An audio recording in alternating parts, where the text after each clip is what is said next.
Today we're talking about connection, which is a chapter in the greatest book on comedy ever written by me, David Klein Lovett. It's great to see you. Great to be with you.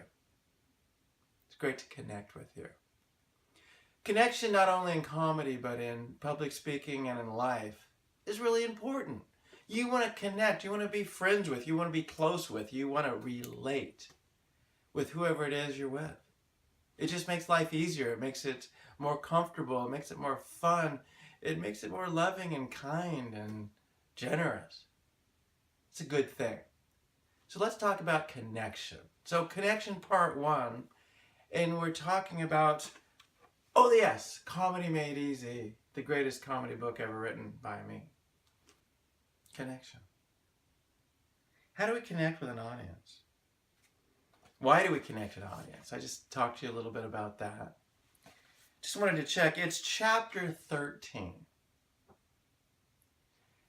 And again, it's for relatability. In the field of comedy, if they can relate with you, they're going to laugh with you. They're going to connect with you. They're going to know you. They're going to feel comfortable. They're going to feel good around you. So you want to connect. The one thing you want to do is to know your audience. Knowing your audience just makes sense. If you were to talk to 200 construction workers, you would come and have a different attitude than if it was 200 accountants. 200 accountants, you want to maybe talk a little bit slower. You want to be a little bit more technical, perhaps. You don't want to generalize or stereotype, but get to know them a little bit. If it's a group of Republicans, you may want to make some jokes, but you have to be a little bit careful and stick to things that they can relate with, or vice versa. So know your audience, know who you're talking to.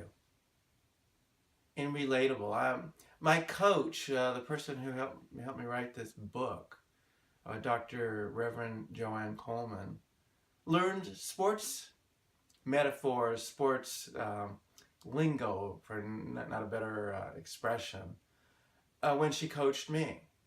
So she learned what a home run was, a grand slam was.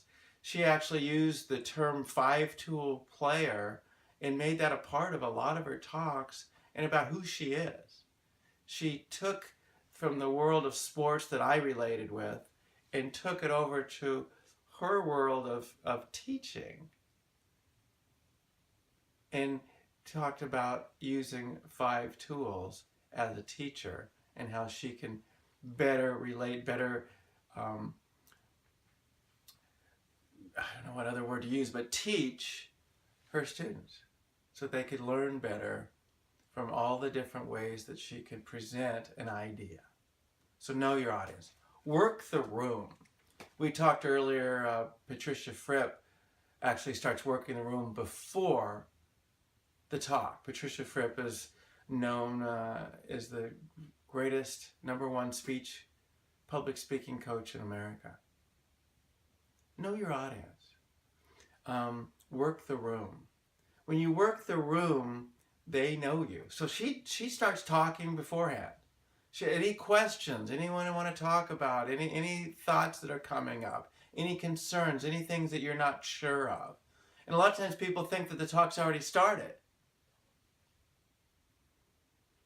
I know I've gone to gigs and I've talked to people, got their names, and I was able to call back, which is another way of connecting to your audience, when my talk. And it's like, oh my God, he knows Judy. And he knows Judy was a nickname. And he knows Judy is from Illinois. So even if I'm not Judy, can you see how that would be a good way to connect with your audience? Darren LaCoy, the 2001 world champion of public speaking, talked about pretending. And what he means by that is pretend that there's somebody really important in your audience. He doesn't have kids, but he's really close to his nephews. So he thinks that his nephews are in the audience, and he imagines this is the last time he's ever going to give a talk. And he wants to have an impact on his nephews. So if you pretend that somebody really important is in your audience, and this is your last opportunity to make an impact on their lives, how would you relate with them? How would you be with them? I think you'd really connect. The next thing is relatable subjects. And it's tied to knowing your audience. If you are back to construction workers or accountants, you want to tell, or Republicans or Democrats, you want to tell a joke, you want to talk about a subject, you want to be relatable. With my rule of thumb is 80%. If I tell a joke about history, for instance, you want it to be where 80% of the audience will get it. For example, I wanted to use a technique where I get like a call and response, where I get the audience to answer me. And in a speech, I related to the Wizard of Oz. There's no place like, and everybody knew home. Well, what I didn't realize is people don't know the Bible that well. Or maybe I don't, and what I thought was a part of the Bible that 80% knew, almost no one knew. So when I said there's no place like, the entire room said home. I said, in the beginning was the, and I thought this was just as common. And the answer is word. Complete silence. Now, I don't know if people are more afraid quoting the Bible than they are Dorothy from The Wizard of Oz, or what I really think is they didn't know it. So I thought this was a common thing. So I could have tested it. I could have tested what's what. So this is the end of part 1, Connecting with Your Audience, from David Klein Lovett, author of the greatest comedy book that David ever wrote. And remember, no matter what day it is, pretend it's Friday or Saturday, meaning have laughter and have joy in your heart. Peace and blessings.